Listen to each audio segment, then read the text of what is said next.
Мына сиз менен эгемен Кыргызстандын тарыхындагы мындай бурулуш болгон өтө бир урунттуу окуялардын алдында же ошол күнгө туш келген даталарда маек куруп отурабыз. Бул 24-март окуясы. Анан азыркыга чейин абдан талкуулап келишет да. Акаев ошондо өлкөдөн чыгып кетпегенде кандай болмок деген жагында көп талдап жүрүшөт.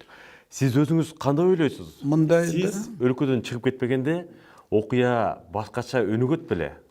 Мен 15 жыл президент болуп иштедим.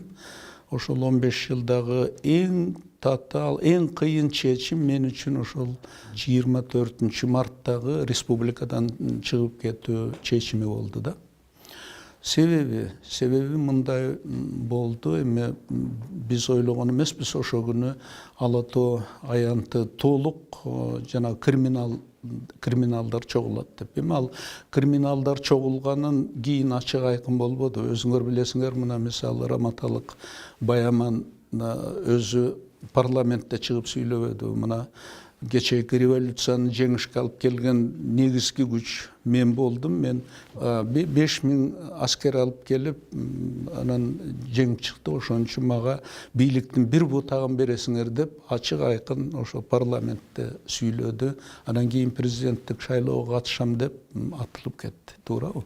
Эртең менен кабинеттен карасам, ошол жерде дүрбүдө бар эле.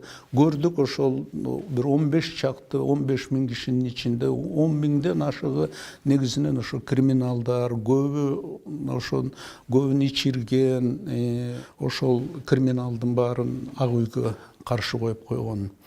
Анан көп эле айтышты мага, ошол жардамчыларым, эксперттерим ошо айтышты: Аскар Акаевич, мына өзүңүз көрүп турасыз, бүт мына 10 миңден ашкан криминалдык элемент экен, буларга криминалга каршы күч колдонбосок болбойт деп. Анан ошо чындыгында мен үчүн абдан кыйын чечимге туура келди. Дагы белгилүү болду, эгерде Акаев күч колдонбосо, кечинде сөзсүз өзүбүз кан төгүп, эртең анан кийин кан төктү деп анан кийин күрөштү улантышыбыз керек деген ушундай информацияны толук алдык. Бул сценарий кийин ошо Киевде дагы пайдаланышты, башка мамлекеттерде пайдаланышты. Кечиресиз, ушул сөзүңүздү бөлүп турам. Өлкөдөн чыгып кетүү маселесине келгенде, сиз кичи мекениңизге барууга же ошол эле Кыргызстанда бир башка бир булуң бурчунда болобу, же Бишкектин өзүндө эле калып, чыгып кетпей калууга мүмкүндүк болот беле? Ар тараптан ойлонуп, эң негизи мен кан төкпөшүм керек. Элдин канын төкпөшүм керек.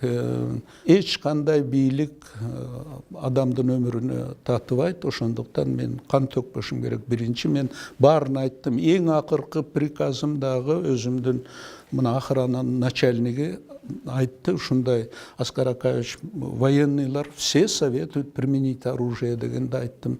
Не стрелять ни в коем случае. Не стрелять. Мына акыркы ошол өзүмдүн военныйларга айткан командам ушу болду.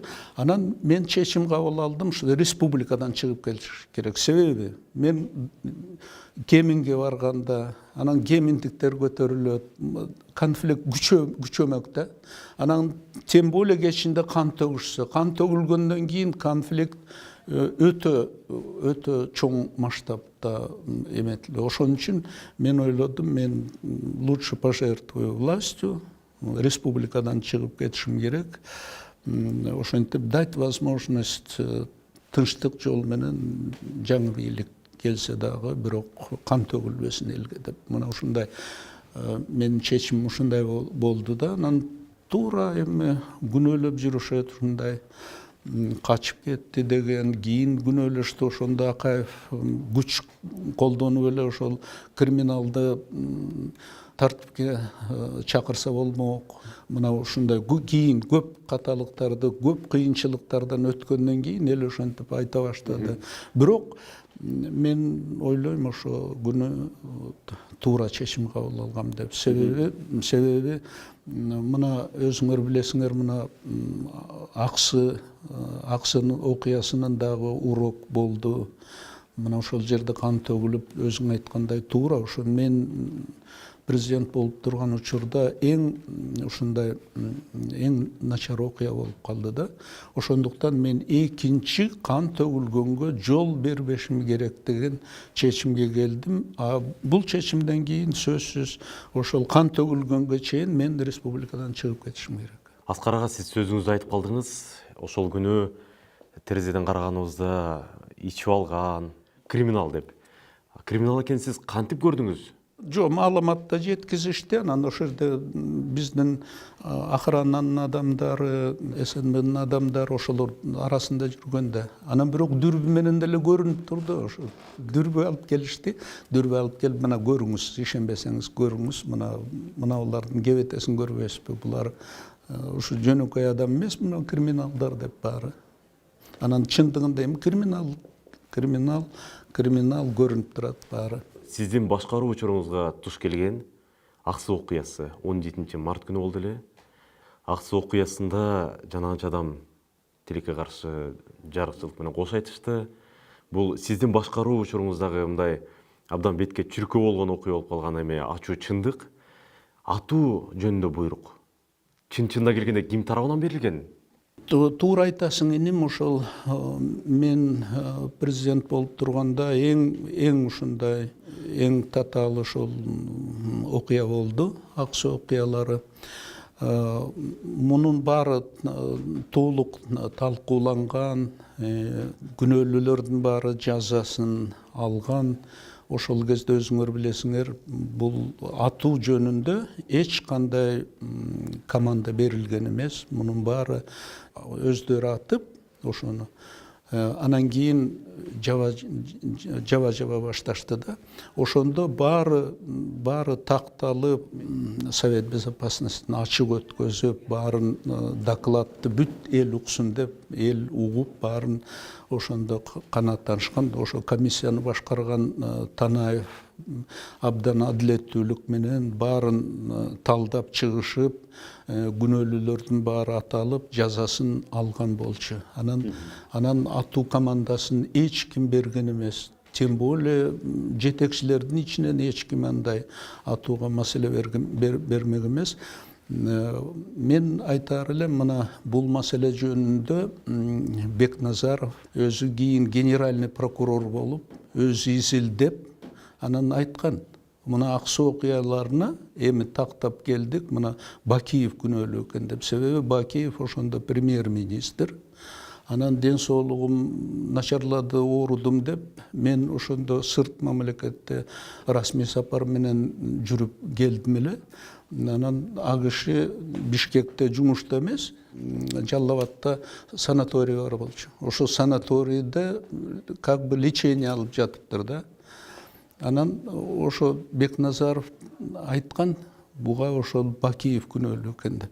Кыргызда бир жакшы сөз бар го, ала кушту атынан аташ керек деп. Кылмыш же коррупция тууралуу сөз болгондо, анын суммасы же кайсы бир адамдардын ысымдары аталууга тийиш. Ушундай жагдайда сиз акыркы мындай бүтүм же жыйынтыгыңыз катары өзүңүздүн ак суу окуясына ким күнөөлүү деп ойлойсуз? Эң негизги ошол атууга. Эми бардык деталдар эсимде жок. Аны эми 20 жыл өттү. Акыркы 15 жылда мен Россияда жүрүп атам. Ошо фамилия баары. Бирок муну оппозиция өзү уюштурду. Ошол оппозиция уюштуруп, өздөрү кан төгүп, иши кылып президентти отставкага чыгарыш маселесин көздөшкөн деп эсептеймин. Кийин ошону мына Бекназаров өзү айтып чыкты, ушундай версиясын. Мына Бекназаровдун версиясы жөнүндө жаңы эле кеп кылдык. Ал жерде Бакиев жөнүндө кеп жүрүп атат да. Бакиев сиздин өкмөттү жетектеп турган өкмөт башчы катары. Ал оппозицияга тиешеси болгонбу? Сөзсүз болгон. Сөзсүз болгон ошо да. Мен отставкага чыксам, Бакиев премьер-министр карат сразу биринчи жетекчи болмокто. Анын максаты ошондой болгон, тезирээк президент болуш керек. Себеби кийин 2005 жылы өзүңөр билесиңер, төңкөрүштү башкарып, анан кийин президент болуп шайланбады.